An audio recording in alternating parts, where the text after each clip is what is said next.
sharing with you all a short description of the trip that we did to reach Narasimha Parvatha. This is near Shimoga, a sleepy town which is about 105 kilometers from Mangalore. We left from Mangalore about 5:30 in the morning and reached Agumbe around 7:30 after having a sumptuous breakfast in a hotel nearby. Along with the guide, we went to Malandur, which is the base for the trek. After paying the necessary fees to the forest department, we started our trek around 8:15 am. The first part of the walk was pretty easy. It was open ground for some distance. After that, we had to go through a thicket. There were stream that was flowing which we could use for refilling the water bottles.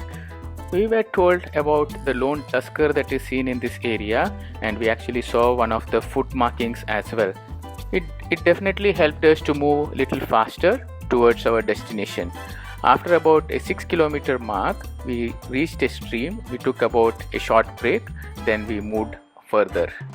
That is when we reached the Barkana waterfall viewpoint. It was one of the beautiful views that we had over there. It was around 10 by this time. After enjoying the beauty and taking some few pictures for our memories, we moved on. The next 3.5 kilometers was really tricky. It was through thick forest. We had about 350 meters elevation gain and some nice hurdles as well that we had to overcome. Roughly about 11 am, we reached the open grassland, and we thought we'll take a short break before moving ahead. The remaining distance is going to be dry grassland. It had already started becoming hot by now. The only relief was the good views that we could get of the surroundings. On a regular basis, we were ensuring that the rest of our team is not too far behind from us as well. From one of the points, we could see the milestone mark for the joining of the three districts Udupi, Shimoga and Chikmagalur, and also Malandur, which was the start point of our trek. Around 12:30, we reached the peak of Narasimha Parvatha, an elevation of 1150 meters, a distance of 12.8 kilometers covered in a good time.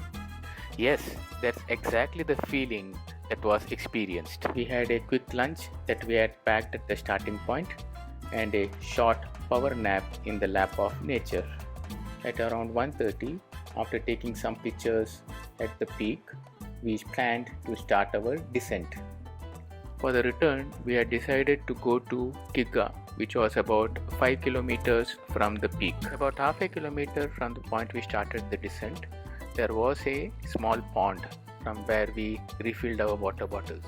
The first about 1.5 kilometers was really tricky as the slope was slightly steeper. After that, it became easier, and the remaining about 3 kilometers odd was pretty easy to finish. It just took about 1.5 hours to reach this point.